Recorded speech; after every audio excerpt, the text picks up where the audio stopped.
Hi friends, welcome to Rue's Kitchen and Garden. So, yesterday we had a few friends over at home since it was a public holiday, and I really kept thinking, what should I make? That's something that is special and something that they haven't tried before. So I thought let's make this Kolhapuri mutton thali. Now, Kolhapur is a region in the western Ghats of Maharashtra, and the food there is spicy type. So I thought, let me treat my friends to this really spicy and delicious thali. So I made Kolhapuri Sukha mutton, tamra rasa, pandra rasa, chapati, salad, yogurt, the works. So what exactly is Sukha mutton, tamra rasa, pandra rasa? You'll also get to see. Now, Sukha mutton is sukha, which is dry preparation of meat. Tamra rasa is a red curry, and pandra rasa is a white curry made out of coconut milk and the mutton stock. It's very nice. It's a little tedious process actually, so I've tried to simplify it. Hope you like the way I have made it, and hope you try to make it too. So let's go to the kitchen and see how we made this. Here I've taken 2 kgs of meat, and this meat has bones, it has the boneless, and it also has fat. But I'm going to separate the fat a little later. For marination, I'm going to marinate everything together.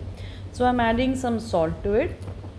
I'm going to add turmeric powder to it, and for this entire preparation I need around, for 2 kgs of meat we need around 100 grams of ginger and 100 grams of garlic, out of which I'm going to reduce half for the marination. So I'm going to take 50 grams of ginger and 50 grams of garlic. I'm going to pound it together, and I'm going to marinate the mutton pieces with that. So that's 100 grams of ginger and garlic for the entire 2 kgs of meat. Now, my dear friends, it's a long recipe. I know people get bored with long recipes. At least my family members do. They try and they keep telling me always, try and keep it short, try and keep it short. But this recipe requires, sorry, so here I'm showing you that I've taken bone marrow pieces, and I've also taken boneless pieces. So yeah, this recipe is long because really this process is tedious. We have to make two types of paste. We have to make a brown paste, we have to make a green paste, and this recipe needs a typical masala, that is a dry spice, which is a mixture of many ingredients. Okay, we've come to the brown paste. I'm going to continue talking to you later. For the brown paste, I need half of dried coconut. I need 4 teaspoons of khaskhas or poppy seeds. Then I need 10 to 15 cashew nuts. I need 5 teaspoon til or sesame seeds. I'm going to take 3 pieces of star anise or badiyan or chakri fool, like you call it. This is 2 teaspoons of shahajira or caraway seeds, 4 teaspoons of jeera or cumin seeds, 3 teaspoons of cloves or lavang, 2 teaspoons of fennel seeds or body shape, like we call it, 3 teaspoons of black pepper or kali mirch, 4 pieces of small cinnamon sticks, and 1 tablespoon of coriander seeds, and 2 bay leaves. This is for brown masala only, all these ingredients. So I'm going to slow roast them, and I'm going to grind them. Before slow roasting all those masalas on a pan, we have to roast this dry coconut, half dry coconut. Don't char it. Now see, this coconut has a lot of oil, so it catches flame. It catches fire. So you have to keep dousing off the fire and keep burning it again. The idea here is to get a nice roasted flavor on it without getting a charred black bitter flavor on it. Yeah, so be careful. And if there are parts that are extremely charred, then you can also remove them. So I cut that onion into small pieces after. Cut the coconut into small pieces after that. Now here I'm dry roasting all my ingredients one by one. Cumin seeds, you should not usually roast it a lot, because then it starts getting bitter and it leaves all its aroma. So add your cumin seeds at the end when your pan is nice and hot. So as you can see, I'm removing all these charred pieces, extra charred pieces or completely charred pieces, and then I'm going to grind all of these together. So yeah, coming back to the topic, this dry spice made out of, I think, 35 dry ingredients this masala, that is the dry powder, which is called the Kolhapuri masala or the Kanda Lasun masala. Every household has their own concoction.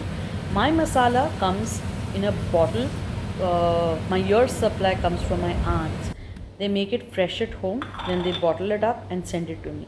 Then I keep it in my freezer. And by the way, I'm adding little water to this to these dry spices to make them into a brown paste. Yeah, this is the brown paste, and I'm going to divide this brown paste into two bowls because my sukha mutton and my tamda rasa both need this brown paste. Now it's this mutton has stayed in the fridge for 2.5 hours. I'm going to take two medium-sized onions. I'm going to chop them fine. My chopping skills are not that great, but I've tried.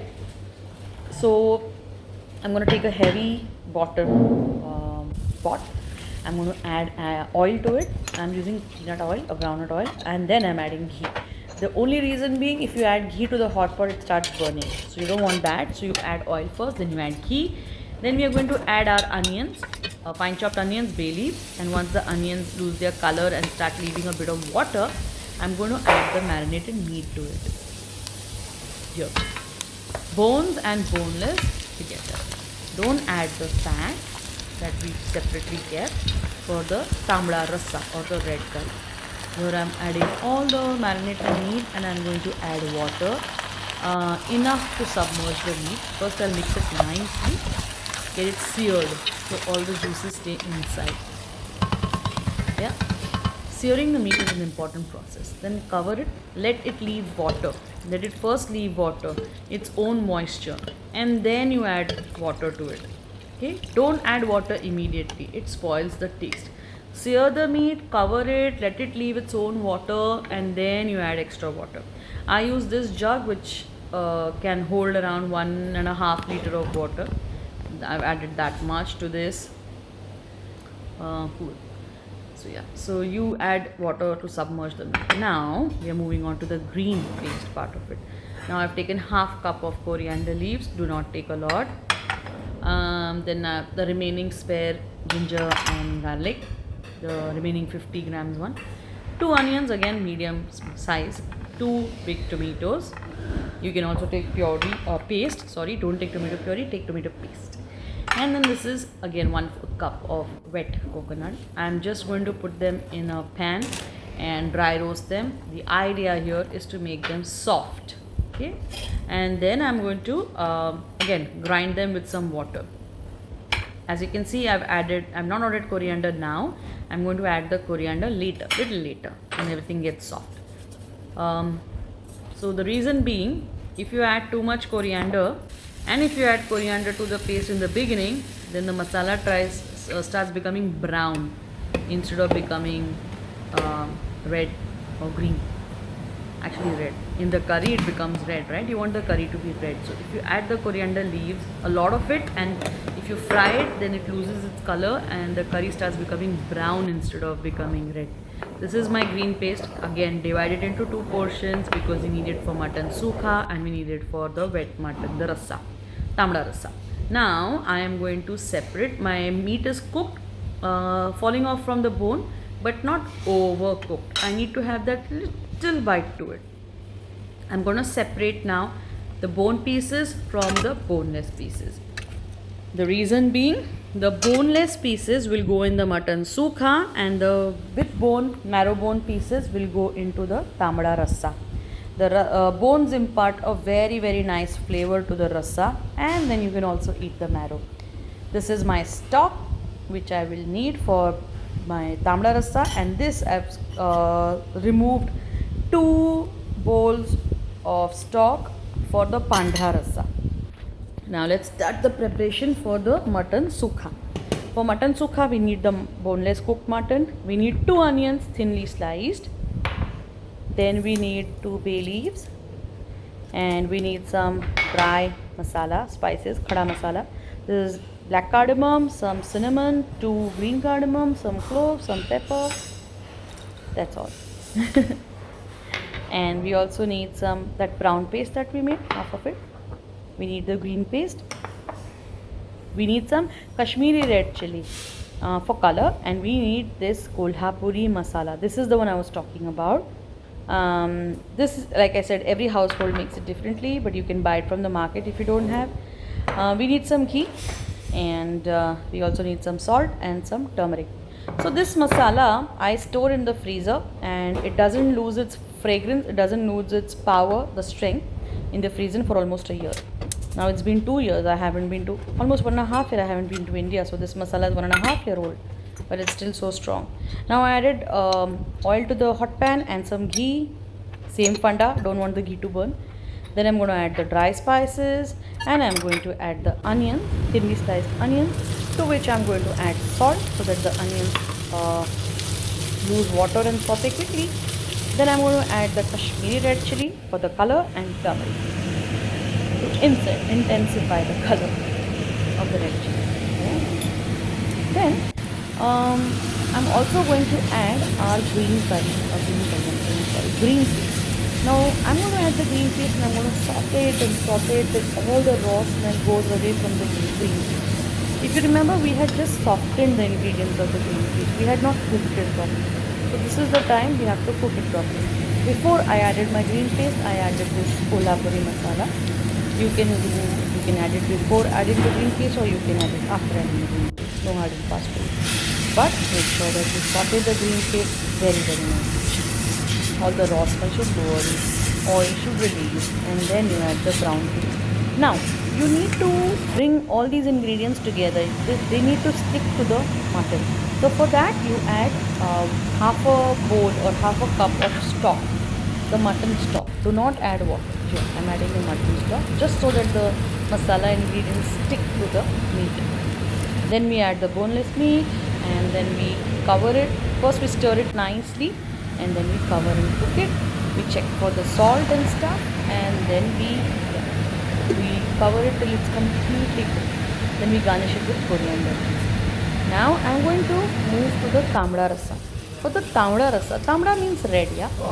So for tamda rasa, I need the stock with bones, and I need the green paste, half of which was left. I need the brown paste, half of which was left. Then we need salt, of course. Check the taste and then add red chili powder, Kashmiri for color, oil, and this kolhapuri masala. If you don't get this, if you're not as lucky as me that your aunts make it, then you get it. This brand is good. You can get this. Again, freeze this. By the way, this same masala can be used for vada paos also. Yeah, this is the fat that I was talking about. This fat renders a very nice texture, taste, and oil to the curry. So it's essential. If you don't have it, it's fine also. Increase oil. So here we have some badi ilaichi, choti ilaichi, that's big cardamom, small cardamom, some cinnamon stick, and some cloves, some black pepper. Now again, with your stock pan, add lots of oil. Now this one, the tamda rasa, needs oil. I'll tell you why later. Now saute all these spices, whole spices, and add the fat that you had kept inside.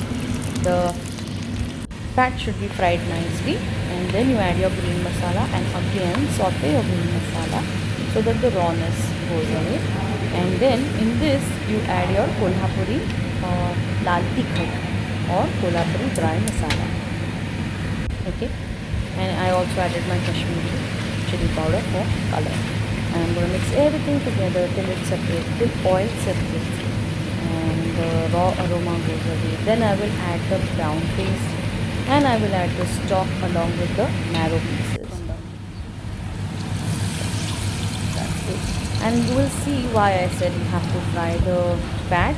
Once the curry is ready, nicely boiled, you'll see these fat pieces floating up, and you'll see this layer of oil that comes on the tamda rasa. This is an authentic tamda rasa.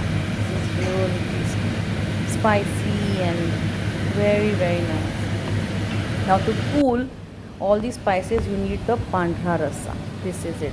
We'll take the stock, we'll take coconut milk 1 cup, and we will thin it with another 1 cup of water. Some dry spices, as you can see, star anise, cinnamon, black cardamom, bay leaf, and white pepper.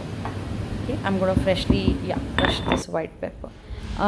Take some ghee in the pan, add some bay leaf, add your dry spices. Once nice flavor aroma comes up, then you add the mutton stock, and then you add your coconut milk. And coconut milk has water, so it won't tear, but if you're not adding water then it tears, so you need to stir as soon as you add your coconut milk on the gas. Okay.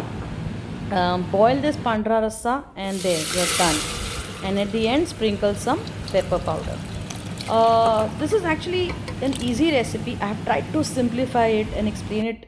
Hope you like it, hope you make it, hope yours turns out well also, just like mine did. My guests really enjoyed it.